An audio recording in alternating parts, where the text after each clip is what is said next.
Yeah, right, great. Grew up in Eugene, graduated from Oregon State University in 2000. I moved to the East Coast for about 4 years and worked for Marriott for a while. Moved out to Colorado for about a year and a half. Lived out there for about a year and a half, as said, and then moved to North Carolina for about a year, and then came back here to Oregon back in 7.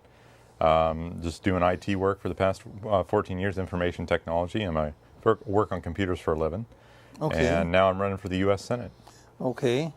You're obviously a Republican. Any more looks on that?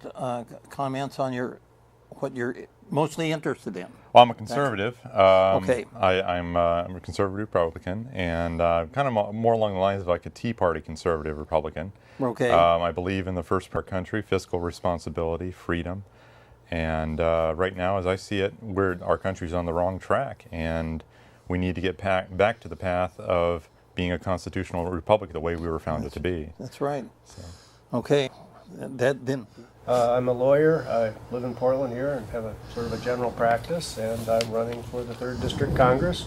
Blumenauer described myself as a constitutional conservative too, because if we can just return to the Constitution, we will get this horrible federal government cancer off our backs and set the states and localities free to solve some of our problems. One of the main issues is that we have a government that's turning into a police state like East Germany, and we have this massively illegal operation going on with them gathering everybody's voicemail and email and where you are and what text messages you sent, gathering it all and storing it up for future use. And it's un-American and it's illegal. And then we have these courts who now decide, oh, well, nobody can sue about this because, citizens aren't allowed to complain that the government's doing things that are illegal anymore. And so it's just worse. Well, why don't... When you tell the government this, you're doing something wrong, why don't they react? They don't have to. Nobody holds them accountable. We have a total collapse of accountability. Yeah. The business as usual. I mean, the latest Obama's proposal was, well, we'll solve this problem. Instead of having the government keep it all in its little data banks, we'll hire some third party to do it so it can be done in the private sector, and then it'll be one step further removed from public accountability. I mean, it's... Is this all to do with getting... Well, we need to stop wasting our money on these little special interest projects. I recently read Senator Tom Coburn's waste book. And each year, I believe he writes a book on how much government waste there is. Okay. And a couple years ago, we were actually paying for things like robotic squirrels, millions of dollars, and then shrimp on. And I'm thinking to myself, why do we need this stuff? Or why do we need to pay for romance novels or anything like that? And there's so much wasteful stuff out there that have accumulated to our, $17 trillion national debt now. Right. I mean, the debt, I have $2 myself. And since they started school, the debt has actually doubled since they started school. I mean, we need to start living within our means. We need to start being a fiscally responsible country in order to get back on the right track to freedom, because it's not freedom. Debt is eventual slavery. But debt is contrary to freedom, and we need to have a government that's living with our means. I actually propose and will support a balanced budget amendment when I get in there elected to the U.S. Senate. Okay, we have all these programs to help people who need help, okay? And we help the people who don't need help too. And so we have people who I need to be attended by a nurse because I like to wear diapers and I'm disabled, and we pay that, and then we pay the old widow who can barely walk and needs help to live, and we don't distinguish between, the deserving poor, so to speak, and the undeserving poor. And we do things like we subsidize, people. I stand in line at the Safeway, and some punk will come in and he'll have a fight with the cashier in front of me about the food stamps pay for this hot sandwich that he just bought that's pre-made and everything. If we're going to help people, maybe we should help them to the point of, bread and beans and milk and hamburger once in a while and something. But to buy people these fancy subs and these $8 to $12 a pound cheeses that ordinary people can't afford. There's a lot of resentment building in this country because we see so many freeloaders who are living off of these, and the ordinary people know there's something wrong with this. Now, that's not just true, however, with respect to poor people. That's true with respect to corporations and defense companies, too. Right. We have built an empire overseas with all $10 billion embassy in Baghdad. Why do we need to have a $10 billion in a single building in Baghdad? Why do we need to be in hundreds of different countries? And at the same time, we spend all this money all over the world building this empire, can't even defend ourselves in space. We can't launch our own military satellites anymore because the Russians just cut off our rocket engines, And so we're in a position where the future is about space, national defense is about space. It's not about paying corporations hundreds of billions of dollars every year to maintain palaces all over the world, We have to get real about what we can afford. Okay, whatever. Oh, yeah. In West Virginia, they buy cases of soda pop, and then they buy all the cases of soda pop with the EBT card, and then there's a soda pop currency. So you can buy a woman for a couple hours for 2 cases of soda pop in West Virginia. I don't make this stuff up. I mean, we're building these totally artificial economies based on plastic cards that are giving away stuff that people don't really need. Too much. Well, I mean, our country is based upon, as I said, American exceptionalism, innovation, creativity. So I'm a strong believer in the free market. And our corporations don't need to be propped up by our government. I mean, if they're going to survive, they're going to survive. They're not. But that's right. They need to figure out ways of surviving on their own. And it's all about supply and demand. It's all about the free market. And I'm a big advocate of the free market myself. You've got to make money. Exactly. In the end. Exactly. Yeah.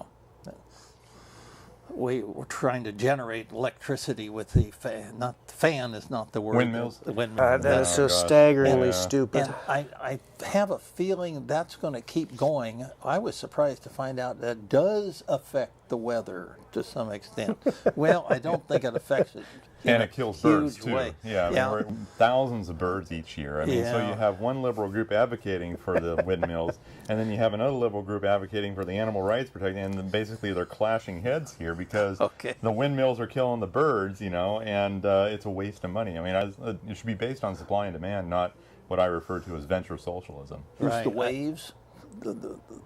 When we need it, it will come.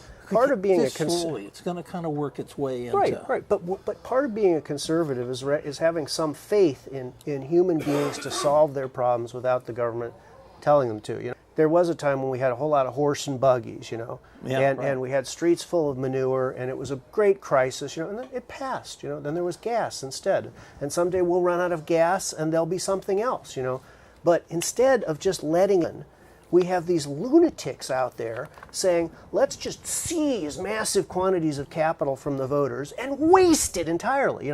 Wind power is a great example, because when the wind doesn't blow, you don't get any electricity. So you've got to build 2 complete systems instead of one. And in Spain, I think they found that this whole process killed 5 jobs. For every job it created in alternative energy, it killed 5 jobs elsewhere because it makes the price of electricity go up so much.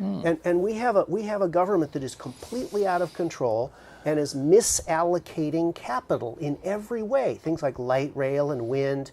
People, look at it. It's a misallocation of capital. It makes us all poorer. Exactly.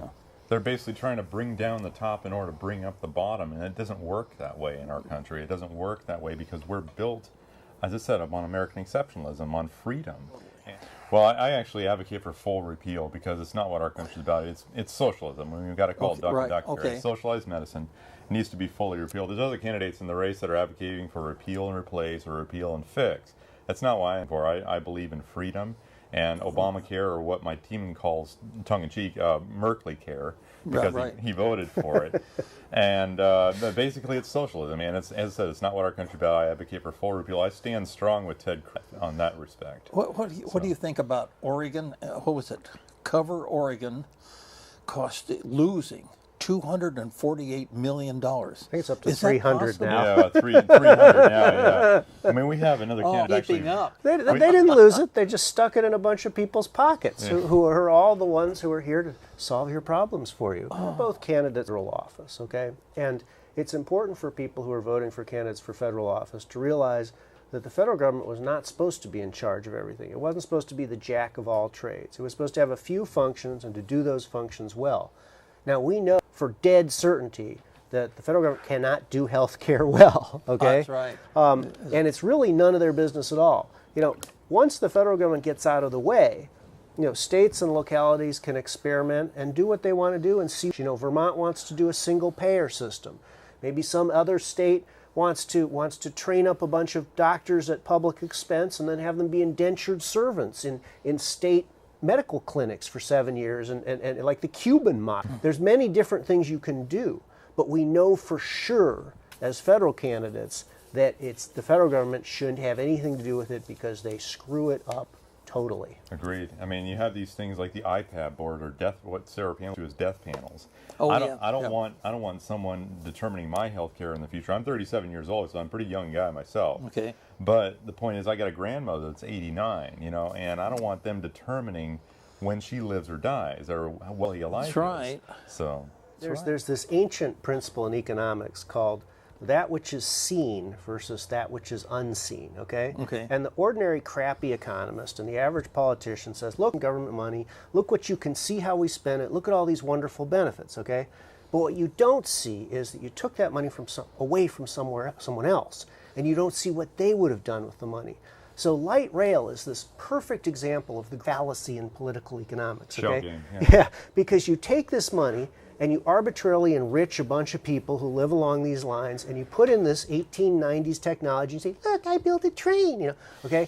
Whereas here we are in 2014, and we have companies like Google that can build self-driving cars, and what we should have is like a computerized network of electric buses where you type into your phone, what your route is, and the buses automatically scan and drive over all the streets.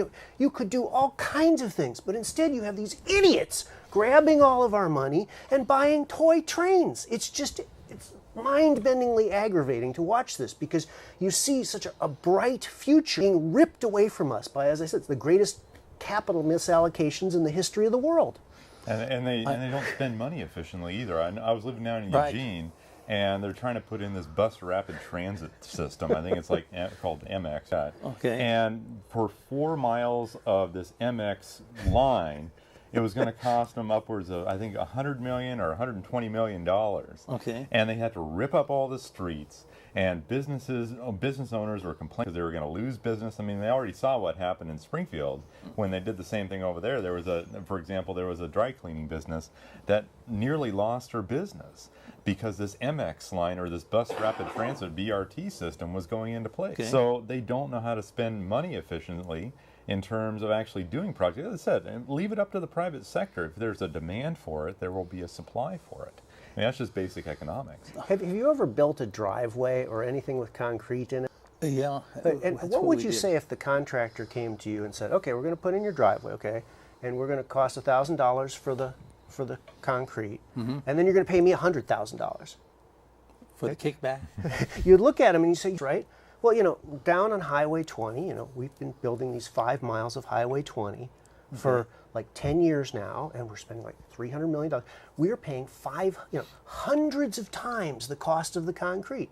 And this is sort of characteristic of modern transportation funding is, there's a little bit of the money goes to the concrete and the people with the bulldozers and actually doing something. Yeah. And all the rest of it just goes up in smoke. All in the name of progress, And I mean, it's 90s style. I have a friend that lives in Milwaukee myself, and I mean, even she doesn't understand what they're doing, And I mean, as I said, if there's a supply for it, there will be demand. It's not something the government needs to be doing. To back out. Oh yeah. And that's where they are with all that. It's like I've come to view it as almost an evil process because you take these people and it's the same group. They're always bidding on contracts, and sometimes they're the general contracts. There's a subcontractor, and somehow there's always 300% markup here and whatever. And they're like attaching these leeches to the population and say, let's just go out and borrow a big pile of money. We'll get all our money now, and the rest of you can pay the next 30 years. Yeah. It's just Have a toll bridge on a max line, maybe. Right. Who knows? Well, Yeah. of course, it already costs money to. I mean, then you got that be on it. CRC that they were proposing, and I got killed. I mean, from what I heard in the legislature, It was that close? finally got killed. Yeah. Yeah. But I mean, that was a waste of money too. $200 million. Yeah, exactly. And that was just for, I think they spent $80 million between two companies on a study or something like that. And I mean, that's just of money. What do you do?